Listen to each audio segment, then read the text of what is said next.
In old movies, a man is rescued from the water, rolled over, and gallons of water pour from his mouth, and then he begins coughing and recovers.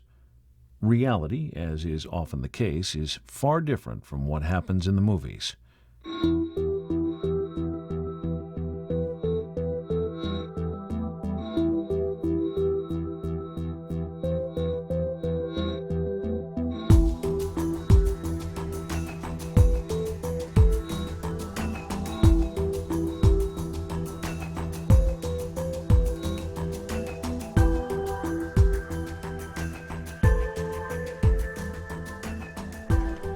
In general, when someone begins to drown, they usually attempt to hold their breath.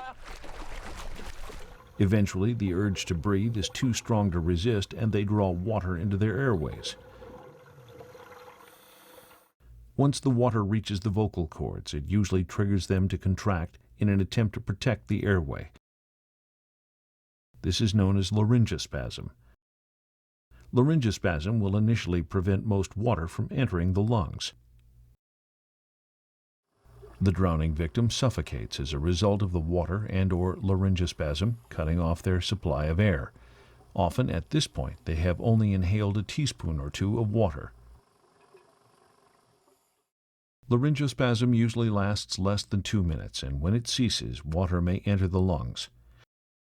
Involuntary breathing movements cause them to both swallow and inhale water, often in large quantities.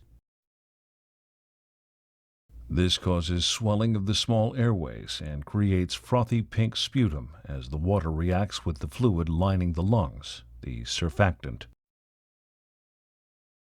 Historically, the phrase near drowning was used to describe anyone who was in trouble in the water but survived at least 24 hours from the drowning event. Most scientists say this term should no longer be used.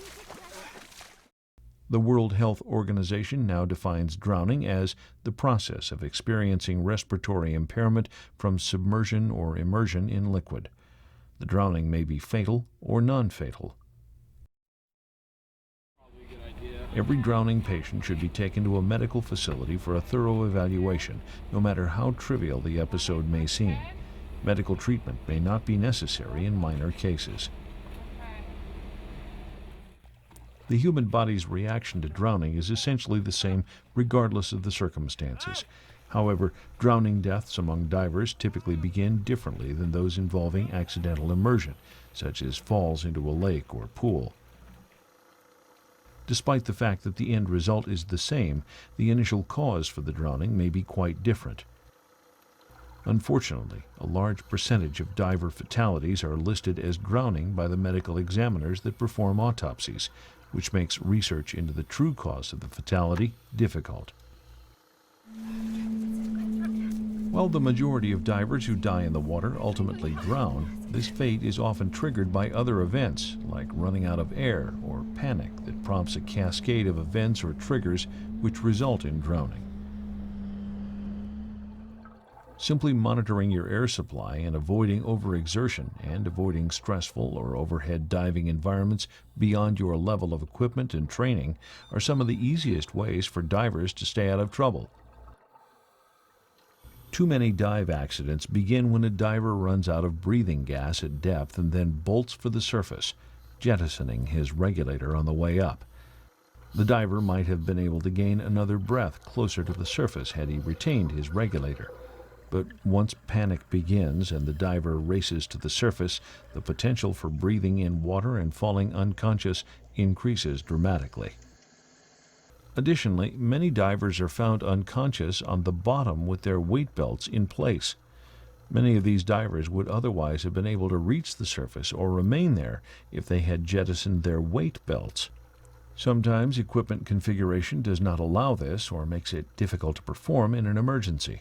Therefore, equipment selection, kitting up properly, avoiding exertion, stress, and panic by maintaining recent practice with emergency skills are all important. Fitness to dive is another important consideration. Apart from the ability to perform exercise, underlying health issues like heart disease or stroke suffered during a dive may result in unconsciousness or incapacitation. Such an event experienced in the unforgiving marine environment may prove fatal, where the same event on land may have been treatable. In a drowning situation where a person falls into the water or panics, there is often, not always, a progression of stages that the victim undergoes prior to death. Because divers are already in the water, the initial steps in this progression may not apply in all cases. As divers spend a lot of time around the water, it is important to understand how the timely intervention at the initial phases of the drowning cascade can prevent a fatal outcome.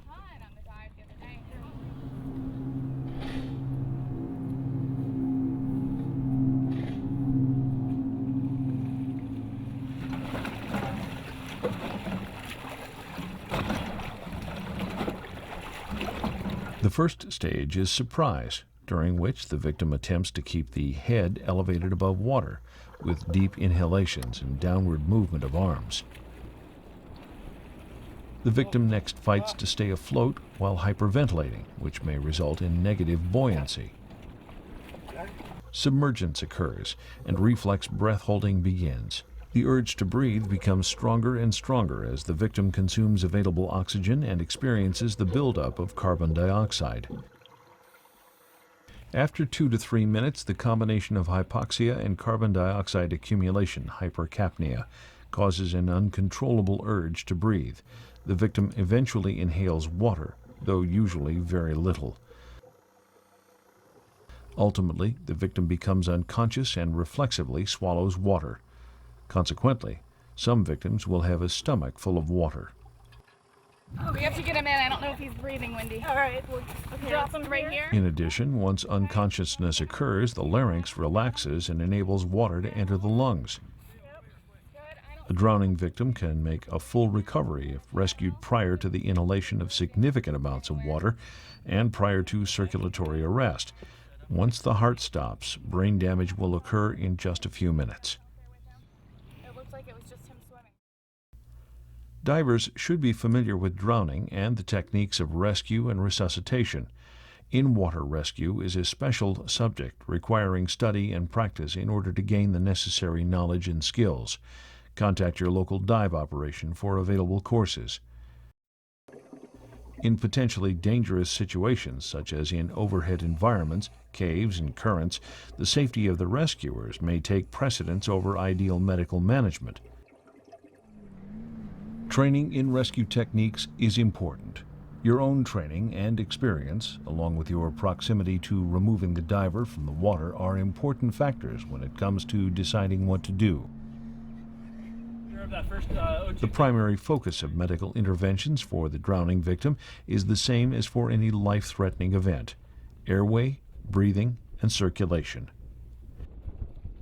Once you have removed the victim from the water, perform an initial assessment and begin CPR if the victim is not breathing. For optimal care, provide the highest possible concentration of supplemental oxygen and call for professional help. Do not attempt to clear water from the airway using the Heimlich maneuver or other compression technique. Such attempts are unnecessary as the water in the airways is largely absorbed. These actions may also delay CPR and even cause additional injury. You should always initiate care in a drowning situation, regardless of how long the diver has been in the water, unless there is obvious evidence of irreversible death, such as rigor mortis or decomposition. Successful resuscitation of drowning victims, especially children, has occurred after extended periods of immersion in cold water. When salt water enters the lungs, fluid is drawn from the body into the lungs by a process known as osmosis. This causes additional fluid buildup in the lungs and impairs gas exchange. If a person drowns in fresh water, the water is drawn from the lungs into the blood. This causes serious chemical changes that can destabilize the heart. Whether a victim has drowned in salt or fresh water makes little difference to their prospects of survival. The critical factor in drowning is the duration of hypoxia. This is why it is so important to ventilate the drowning victim as soon as possible and with as high an oxygen concentration as possible.